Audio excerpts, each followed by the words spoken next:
Welcome. Today's current affairs যেটা আজকে আলোচনা করব আমরা, সেটা হচ্ছে যে ইটস খুব বিশাল কিছু যে আলোচনা বিষয় থাকছে সেরকম কিছু নেই আজকে সেরকমভাবে। সবের প্রথমে যেটা বলবো সেটা হলো যে ভারতের অস্ট্রেলিয়াতে গিয়ে অস্ট্রেলিয়াকে দুর্মুষ করা এবং সঠিকভাবেই নির্বাচন হলো। তারপরে এটা নিয়ে বেশি আমি বলছি না, পেপারে টিভিতে প্রচুর রকমভাবে এটা নিয়ে অ্যানালাইসিস চলছে, তো এটা একটা খবর। তার সঙ্গে যেটা একটা রাখা সেটা হচ্ছে যে নতুন একটা খবর এটা একটা পেলাম যে একটা নতুন একটা বাইপাস তৈরি হচ্ছে বা হয়ে গেছে। আলোচনা অ্যাকচুয়ালি মাল রপ্তানি আমদানি শুরু হয়ে গেছে সেই বাইপাস দিয়ে, যার নামটা হচ্ছে যে চেন্নাই ভ্লাদিভস্তক সামুদ্রিক করিডর।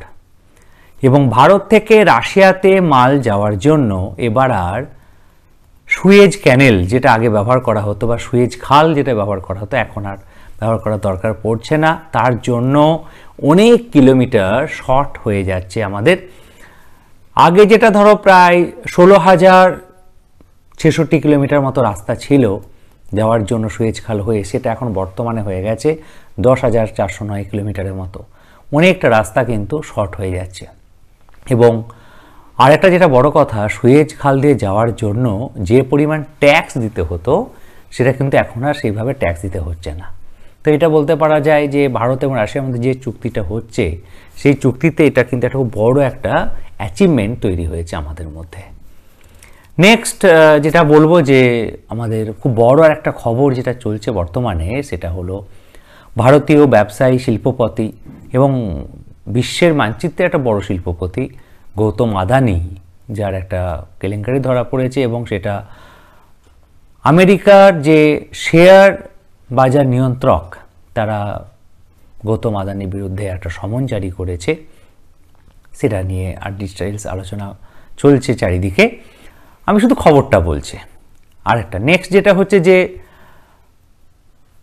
অবশ্যই ডোনাল্ড ট্রাম্প তো আমেরিকার প্রেসিডেন্ট হয়ে গেছে, এখনও আনুষ্ঠানিকভাবে জানুয়ারি মাসে সে হোয়াইট হাউসে যাবে, কিন্তু রাষ্ট্রপতি নির্বাচন কমপ্লিট হয়ে গেছে।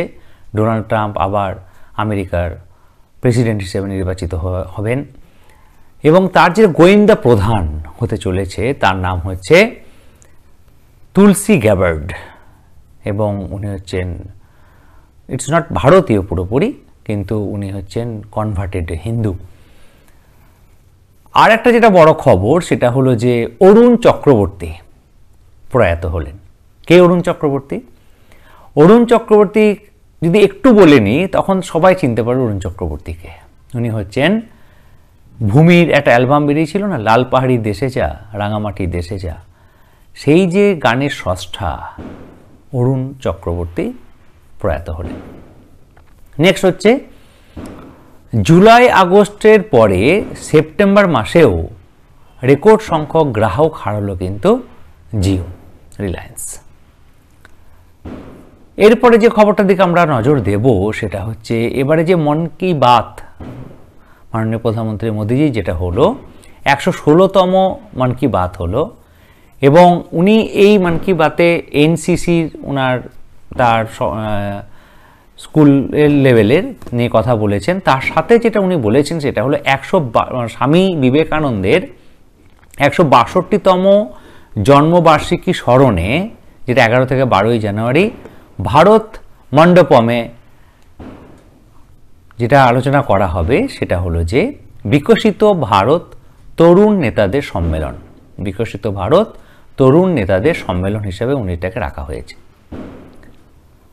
আর একটা যেটা ঘটনা সেটা হলো আমাদের সংবিধানে যে প্রস্তাবনাটা ছিল সেখানে সমাজতান্ত্রিক এবং ধর্মনিরপেক্ষতা এই যে শব্দ দুটি পরবর্তীকালে যোগ করা হয়েছিল ইন্দিরা গান্ধীর প্রধানমন্ত্রীর সময়ে।